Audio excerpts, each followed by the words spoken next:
Welcome to Dropping In, a podcast of storytelling and interviews with your host, Winter Olympian Mercedes Nicoll.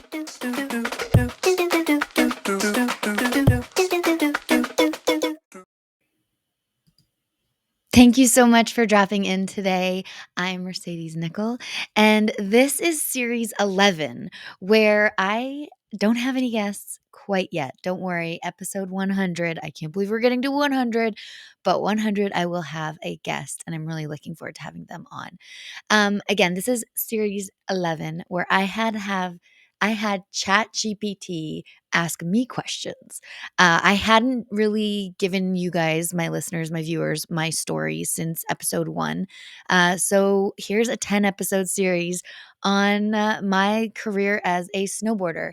Now, we started out in episode 90, early influences and beginnings, jumped into episode 91, mentorship and influences. Then we went to training and preparation in episode 92. Challenges and triumphs in 93.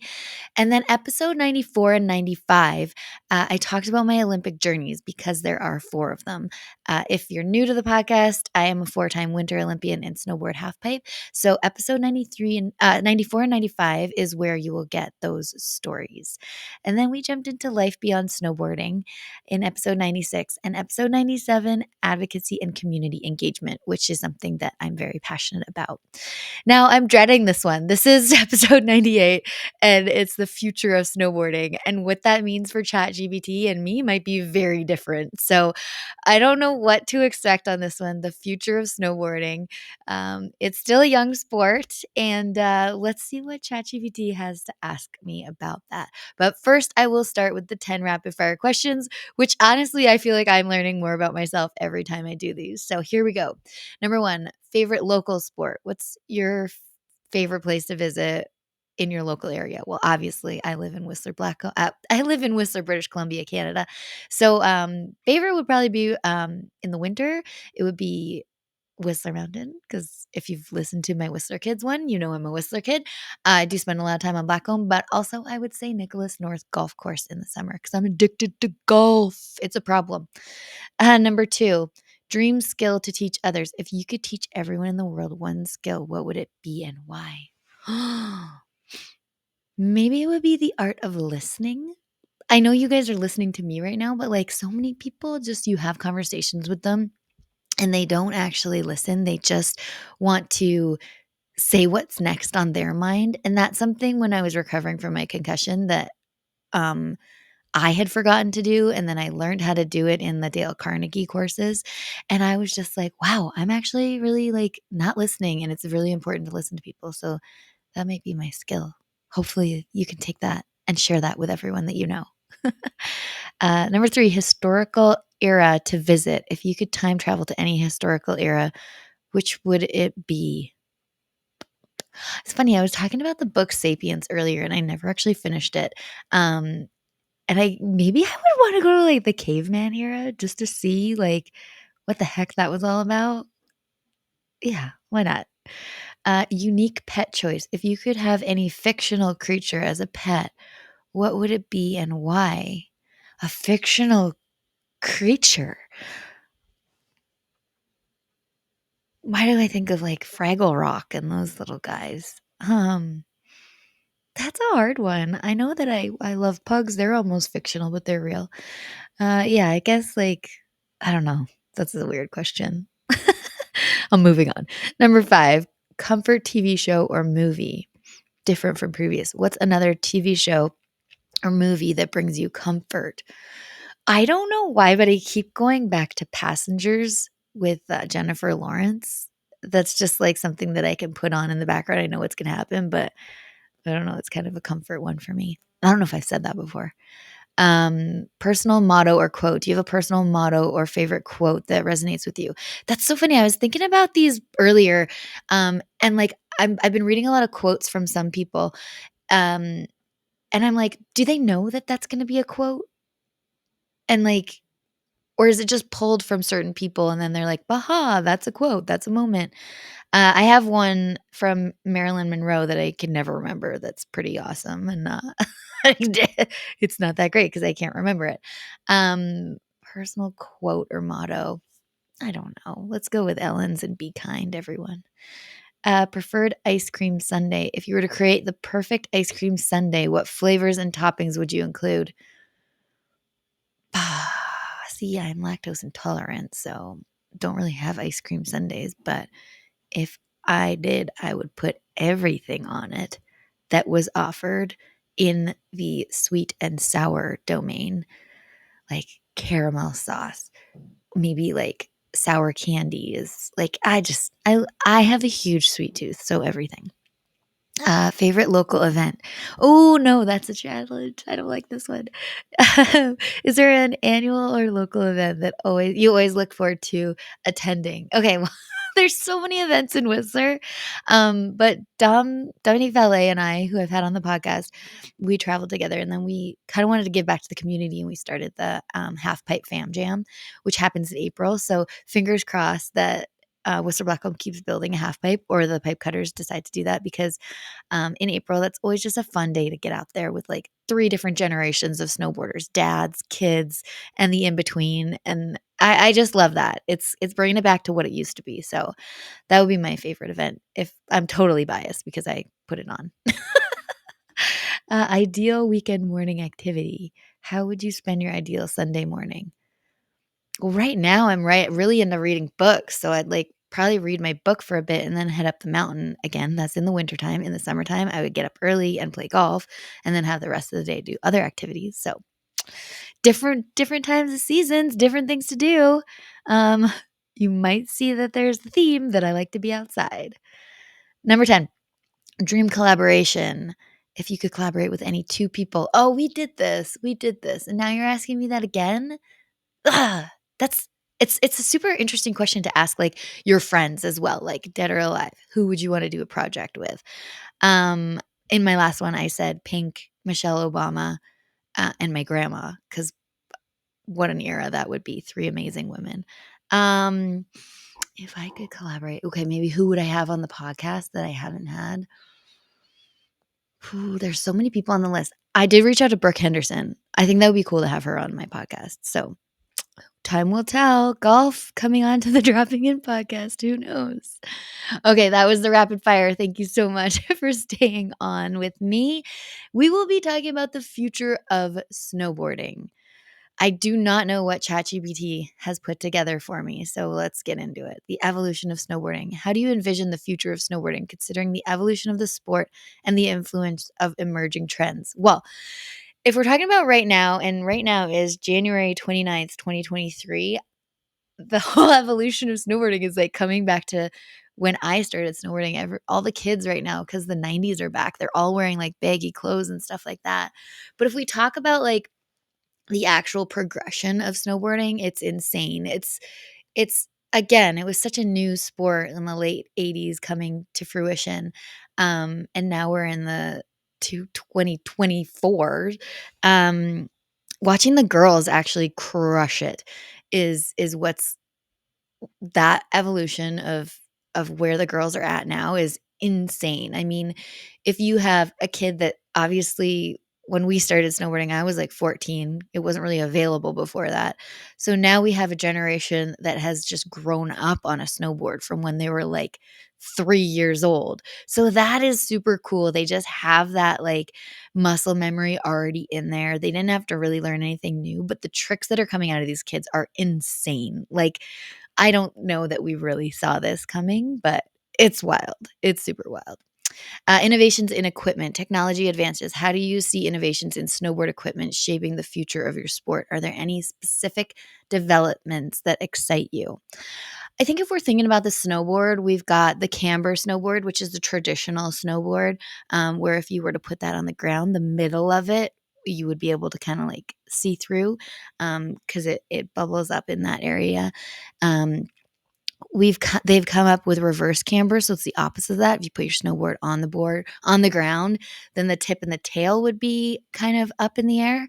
That's more for beginners that don't want to catch edges, and also if you want to ride powder, it's a lot less work. So that was a new technology that I was like not 100% sold on, but when I tried it, I was like, Oh, this is actually super helpful in the powder. But if I wanna be in control on my snowboard on a reverse camber board, it's not gonna happen because you don't really get edge control when your board's like that. And then LibTech came out with, the, like, serrated edge, so that can get you on your edge and holding it a little bit longer, and I always thought that was crazy because Tora, Bright rode that in the half pipe, and I'm sure she still rides it, and I actually have one in my cupboard that I still need to try. I just I just have never tried it yet, but I've heard nothing but good things about that. Um, and then we came into, like, the flying V where it's, like, a camber underneath your feet, and then it's just like a different design, and I tried that. Drake Snowboards, who I rode for, they came out with that, design like that, and I rode it, and I was like, "I don't know, I'm not sold on this." I'm a old school, like, I like camber. Obviously, I'm a pipe rider. I use forward lean. Other technology that's come out now, come back around actually, are the step-ins, and I have a lotta so I do the Ride with an Olympian, guiding and coaching people on the mountain at Whistler Blackcomb, and I've had a fair few clients put those on, uh, and they seem to love them. I don't know if I could fully trust them. I think I said to a client the other day, like, "If I get pregnant, maybe then I would use them." But other than that, I'm down for my bindings. And one thing that I had changed in my technology, when I started snowboarding when I was super young, the high backs, they hurt me so much. I was like, "I want low backs. I don't want this, like, I don't know what's going on here." So I actually when I started snowboarding, had low backs because I was like, "It's hurting my calf." And now I'm like, "Oh, my calves when I start snowboarding do get flattened, from that pressure of the high back, but I couldn't turn properly without that." I use forward lean.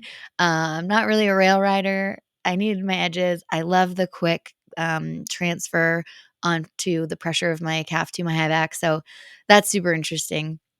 It's been a wild ride of, like, what different companies are gonna come up with next, and I do not know what's gonna be next. I'm gonna have to ask. Okay, youth engagement. With focus on youth engagement, how can the snowboarding community attract and nurture the next generation of riders?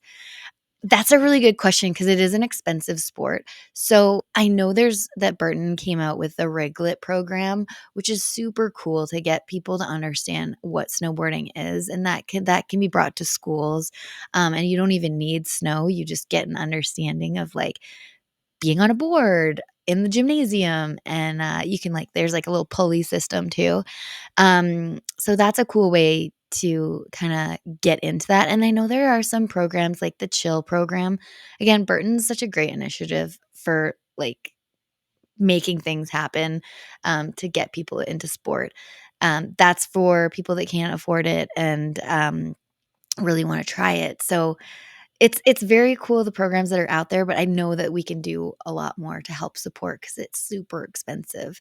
Um what initiatives do I believe will be most effective?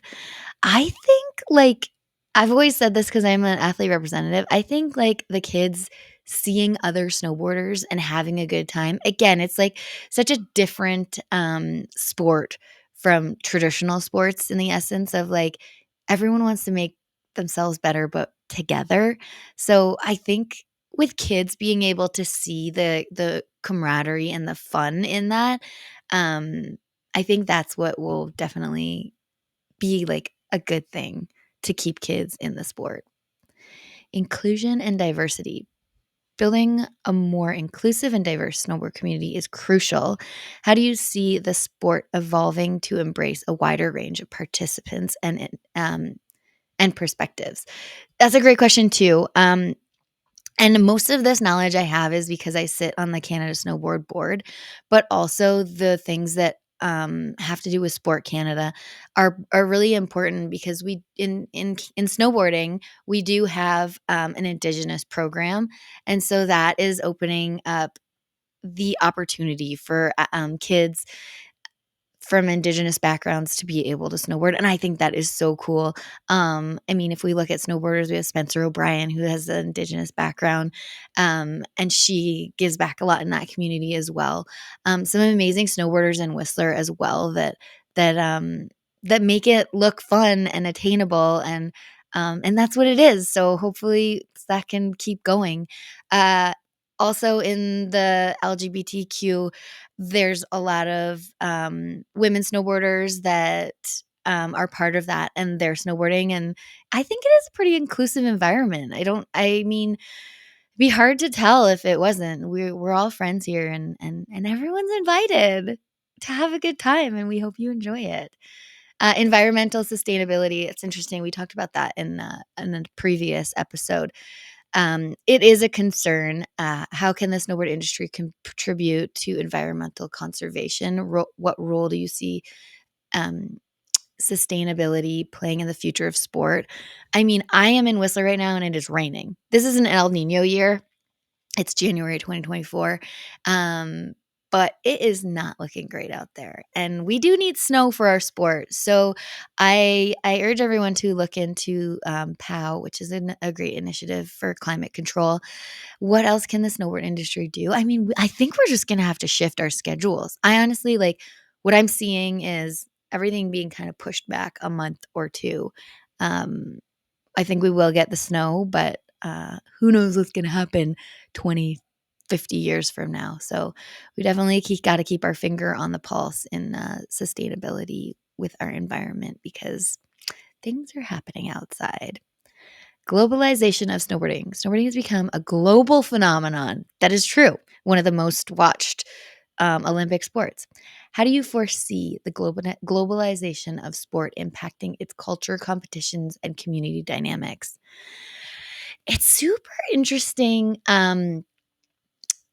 looking at snowboarding because there's definitely a core community, and that is very well known throughout the snowboarding bubble world.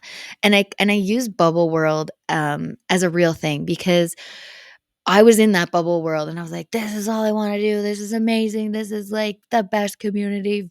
Um, Especially when I got to ride with Roberta Roger and Jana Mayan and that crew on the chorus all women's team. I was just like, this is so cool. Um, it getting on the global platform, I don't think it's a bad thing. I mean, I think it's great. But does it change the dynamic? And what I can speak on is being in competition for over 20 years. It has changed things. It is a bit of an elite sport now. Everyone has their own coaches at the top of the half pipe. It's pretty wild. Um, I don't know that it's like changed the dynamic of the friends like group and part of everything, and it definitely hasn't in the core industry. I can just speak to it on the like Olympic, World Cup, World Championships, and X Games kind of level. Um, that the globalization, obviously more money for athletes is a great thing, but I hope it stays the same as in like building each other up, trying to make the sport better. And we think we can see that with the progression of the women and the men in both like half pipe and slope style. It's pretty wild what we're seeing out there. So I know that there's this like drive for personal excellence, but it's also like a collaborative thing because you're going out there, someone does something, oh, you want to try and do something else, but you can do it together. And I think I don't think I think that the old school snowboarders that are helping the new ones come through will, like, make that kinda still stick because it's such a core part of snowboarding. Good question, ChatGPT. Technological integration. With the rise of technology like virtual reality and augmented reality, how might these be integrated into the snowboarding experience in the future? Ooh, that's such a weird, cool question. I mean, if I think about it, when I was competing, I would try and visualize everything that I was doing. So, I mean, if you're doing virtual reality and you can actually see from that perspective, I think that would be really cool and helpful. I mean, maybe people are already using that. I don't see why not. Gosh, technology is so wild. I mean, look, ChatGPT is doing this podcast for me. It's so weird. Um, but again, I do think that You that's not the be all and end all. You can visualize things, but you do need to have that kind of, I wouldn't say like talent, but you can't just like do virtual reality and then think you're going to go snowboarding. I mean, Canada Snowboard tried to bring gymnasts, that were gymnasts in Canada and then make them into snowboarders, but it doesn't always work, my friends. A very interesting thing that happened, but who knows? Let's see. Let's see what's going to happen. Accessible snowboarding, we kind of touched on that. Um, Depending on your home mountain, it can be pricey, but also I think that there are probably grants out there that you can apply for. Again, with the Chill Foundation doing great things. I would just keep your eyes out to see like what's available, what's affordable, and don't forget about like Facebook forum pages. I don't want to plug Facebook, but like you could probably get some good gear there. And then also, if you're in the Whistler community, we have the Reuse It Center, which is everyone donates their old stuff or even new stuff that they just don't want in their house. And right there, you can get like probably a snowboard for super cheap and all the equipment for super cheap. And it's probably coming from professionals. I sent a bunch of boots over there. So, and everything that you spend there goes back into the community, which I think is so great. Yeah, let's make it more accessible. I would love to hear your ideas as to how we can make it more accessible as well. So hit me up at mercedesnicoll.com or at droppinginwithmercedes.com and let me know. Competitive landscape. How do you anticipate the competitive landscape of snowboarding evolving? Ooh, this is a question I was worried about. Um, how do I see it evolving? Well, currently I see it evolving into like just all the rotations, and it is hard to make uh what someone just did a 19 something. Like that's just so many spins. It's hard to make it look styly. I remember when I worked at High Cascade, Burton would put on a contest there in the summers, and it was so much fun called the Abominable Snow Jam. And one of the contests, I don't know if it was theirs, but maybe it was like done by High Cascade. And now that I think about it, um, it was a contest where you had to do off a jump, you had to do like every trick. So like you had to do all four 180s, all four 360s, like every which way. Um, that kind of showcases like the all around rider. I think that was really cool. I mean, I'd be happy with like a nice 180 contest. Imagine that with some style. Like, I don't know where it's going, but it's evolving quickly, and the kids are getting younger and they're spinning faster. Are there specific formats or events that you believe will gain prominence? I think with the format in competition in snowboarding, it's evolved a lot. Like if I look back, my first Olympics, it was first run, top 9 went to finals, and then you got another run, but it wasn't combined runs. It was one, and then you were done, and then on to the next. So if you crashed, you were out of it. Um, it's it's now changed to best of 3 runs. I kind of hope, and I'm seeing in some places like the jam format come back. Again, that's a format where like you have an allotted amount of time, you get in however many runs you can in that time. Sometimes that's not always fair, so it's kind of cool to have the best of 3 format. It does take a bit longer. That's why it's mostly in the finals. You won't really see that in the qualifiers. But I hope that they can come up with something that like showcases the best rider at that time. Um, but also can progress snowboarding, and I think that's what they've come around with the best of 3. So, who knows what's next? ChatGPT is probably gonna make it up or something like that. AI, who knows? Educational initiatives, education about safety, technique, and mountain awareness is crucial. How can educational initiatives play a role in shaping the future practices of snowboarding? Now, when I think about that, I think of 2 things. I think of the backcountry, and I think about people taking their avalanche awareness courses. Super important. If you're going to go out in the backcountry and you don't know what you're doing, please don't go. Take a course. There are people that are so knowledgeable about this that want to pass that knowledge on to you. So do it. Take your avalanche courses. You're going to learn so much, but you're also going to be like, wow, I don't know that much. I've done my AST 1 a couple times, and then I've done my AST 2 with Justin Lamoureux, and he was amazing. I mean, just putting things into perspective and getting an understanding of the mountains and what's possible. It's Mother Nature is on her own journey, and we can only just kind of try and be in it at the same time. Um, the other thing that I think about are beginner snowboarders. Take a freaking lesson, please, because it's not just you out there on the mountain. We want you to be able to be in control. And also, my number one rule with beginner snowboarders is if you don't have a hand on your snowboard or a foot on your snowboard strapped in, then flip it over. I just was on the mountain yesterday and had someone with their board face down, and they were like 5 feet away from it. That is the most dangerous thing ever. That thing is a weapon. So I get really heated about it. Yeah, get a lesson because that is important as well. Social and digital influence. Social media and digital platforms have transformed how we engage with sports. How do you see these influences shaping the future and culture of snowboarding?